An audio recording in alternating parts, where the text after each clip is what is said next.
नमस्कार, मेरा नाम पवन काकुरिया। आप देख रहे थिंक ऑफ काकुरिया। मोदी का 56 इंच का सीना और विदेशों में बज रहा मोदी का डंका अब टूट चुका है। डंका टूट गया है और जो 56 इंच का सीना था वो भाई सुकड़ के बिल्कुल सुकड़ गया है और वो 2 इंच का बच गया। अब ऐसा मैं क्यों कह रहा हूँ? क्योंकि अब आपने मालदीव का तो देखा ही है। मालदीव ने बोला अपने जहाज हटाओ, हटा लिए, अपने सैनिक हटाओ, हटा लिए, अपने हेलीकॉप्टर ले जाओ, वो भी ले लिए। मतलब इतना एक छोटे से मुट्ठी भर देश से मोदी डर गया, ये मान लेंगे हम। वो 56 इंच का सीना और वो डंका कहाँ गया समझ में ही नहीं आ रहा। सिर्फ वो मीडिया का उछाला हुआ वो है, कुछ नहीं है, इन्हीं के पिल्ले हैं और कुछ नहीं। वो सीना सुकड़ के 2 इंच का हो गया। मालदीव ने इनको भगा दिया वहाँ से। पहले हमसे सबसे पहले हमारे हाथ से तिब्बत निकला। तिब्बत पूरा चीन का हो गया, चीन ने उस पर अधिकार जमा लिया। अधिकार अब तिब्बत नाम नहीं रहा, बस हमारे इंडिया में तिब्बत बोला जाता है, बाकी कहीं तिब्बत का नाम निशान नहीं है, वो सब चाइना का है। उसके बाद में नेपाल, सियाचिन चला गया। नेपाल अब पीछे आपने देखा था, बहुत उछला था नेपाल का मुद्दा मीडिया में। नेपाल चीन के हाथ में चला गया और धीरे धीरे ये कब्जाता रहता है। उसके बाद भाई अभी देखो गलवान वैली का जो आपके सामने मुद्दा आया था, वो सिक्किम के पास बिल्कुल थोड़ी सी जगह हमारे वो बांग्लादेश के ऊपर और सिक्किम के नीचे से वो जाने की पूर्वोत्तर जितने भी राज्य हैं हमारे, उनमें जाने की वही जगह है। उसके ऊपर की तरफ पड़ता है गलवान, वहाँ से पूरी निगाह रखी जाती है उस एरिए पे। इसलिए चाइना चाहता है हमारे हाथ में गलवान आ जाए तो हम उस पर निगाह रख सकें। उसको कभी भी कट कर दें उस एरिया को तो उधर के राज्य बिल्कुल अलग हो जाएंगे भारत से। ये भारत को बिल्कुल तोड़ना चाह रहा है। अब क्या करा, वो भूटान का एरिया है, सिक्किम के पास जो गलवान है वो भूटान का एरिया है। अब वो उधर भारतीय सेना ने बचाया, लेकिन क्या करा, चाइना ने दूसरी तरफ से भूटान पे आक्रमण करा। वो एरिया अब हथिया लिया बहुत ज़्यादा भूटान का, और वो भूटान के लिए इम्पोर्टेंट भी है। अब उन्होंने क्या करा, भूटान वालों ने उससे वार्तालाप करके भाई ये एरिया हमारा छोड़ो, तो उन्होंने कहा कि हमें गलवान दे दो, ये छोड़ देंगे। भूटान ने हाँ कर दी, ठीक है तुम गलवान ले लो लेकिन ये छोड़ो। क्या हुआ, अब वो पूरा रख पाए या नहीं निगाह, मतलब वो भी हो गया हमारे हाथ से। अब धीरे धीरे भूटान भी चला जाएगा, ठीक है। मालदीव चला ही गया, अब उससे पहले श्रीलंका चला गया था। अब कहते हैं बांग्लादेश है। बांग्लादेश को बहुत सारा समुद्र दिया है मोदी ने।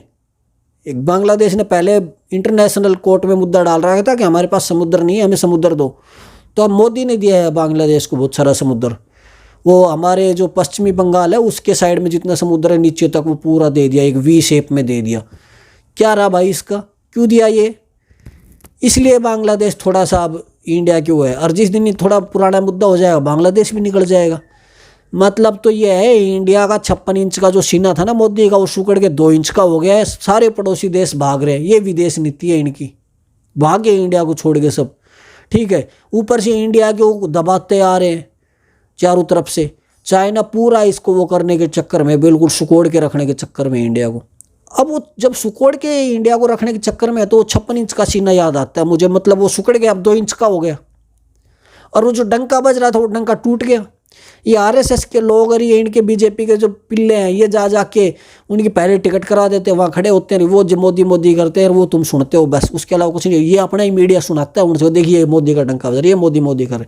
अरे वो नहीं सुना जो अब की बार अमेरिका के अंदर बाइकआउट मोदी, बाइकआउट मोदी, गो मोदी बोल रहे थे, भाग जाओ यहाँ से, ये वो मतलब कुछ अनाप शनाप बहुत कुछ बोल रहे थे, वो नहीं सुना भाई। तुम्हें वो ही दिखाया जा रहा है जो तुम देखना चाहते हो, वो नहीं दिखाया जा रहा जो कि ठीक नहीं है तुम्हें दिखाना, क्योंकि तुम फिर खिलाफ हो जाओगे। सोचो समझो, हमारे जो पड़ोसी देश थे वो सारे हाथ से निकल गए हैं, कुछ नहीं बचा अब। अरे इतना ही मुट्ठी भर देश था, इतना ही अगर 56 इंच का सीना और डंका था तो क्यों नहीं आक्रमण करके वो यहाँ पे अपनी, छोटा सा तो है ही, कोई क्या उसका उखाड़ना है, कर लेता कब्जा मालदीव पे, इतना ही दम है तो। नेपाल पे करके दिखाया, जैसे चाइना ने तिब्बत पे कब्जा कर लिया, अब उधर भूटान पे कर लिया, ऐसे नेपाल पे, बांग्लादेश पे और भूटान पे और मालदीव पे, श्रीलंका पे, इन पे कब्जा करके दिखाए ना भारत, अगर इतना दम है तो। मोदी में नहीं है भाई, दिखावा है, चूहिया है ये जितने भी बिजनेसमैन हैं हमारे भारत के, नेपाल, ये इधर के गुजरात के, इनके मुट्ठी के, इनके इशारों पे चलने वाली सरकार है ये। अभी जैसे पीछे मुद्दा है साउथ अफ्रीका में, हमारे बिजनेसमैन हैं इंडिया के, यूपी के हैं, वो 3 भाई है, गुप्ता है, वो चाहे जिसकी सरकार ले आते हैं, वो जिसको चाहे उसको बढ़ा देते चंदा दे के। तो वही इंडिया में हो रहा है। ऐसे जब तुम सोच रहे हो वहाँ पे अगर बिजनेसमैन इतना इंटरफेयर कर रहे हैं, यहाँ नहीं कर रहे होंगे, यहाँ भी कर रहे हैं। यहाँ बिजनेसमैन चाहते हैं जब भी अपनी सरकार ले आते हैं बीजेपी की, क्योंकि कांग्रेस बिजनेसमैन को इतना पसंद नहीं करती, ठीक है। और ये सारा खेल तब हो रहा है। तो भाई सोचो समझो क्या आपको करना है क्या नहीं करना। आपके बच्चों को एजुकेशन मिल नहीं रही, भारत विदेश डंका बज रहा है, 56 इंच का सीना, बकवास है। क्या आपको नौकरियां मिली? क्या आपको खाने का राशन सस्ता मिल रहा है? क्या आपकी ज़रूरत की चीज़ें आपको ठीक रेट में मिल रही हैं? महंगाई बढ़ती जा रही है, जेब से पैसा आपके निकलता जा रहा है, पैसा आता जेब में है नहीं, और मोदी मोदी कुछ नहीं। और रियलिटी में मोदी का नाम को कहीं नहीं बचा है। 4-5 पिल्ले जो इसका नाम ले रहे हैं वही है बस, उसके अलावा कोई नहीं पसंद कर रहा। लेकिन फिर भी ये ईवीएम वाला चक्कर इसने हैक करके और अपना पर्चे से बना रखा है बस। और जिस दिन ये हट जाएगा उस दिन सबके सामने आ जाएगा। और मैं तो चाहता हूँ मोदी इस 5 साल और आए, हमारा देश तो पीछे जाएगा।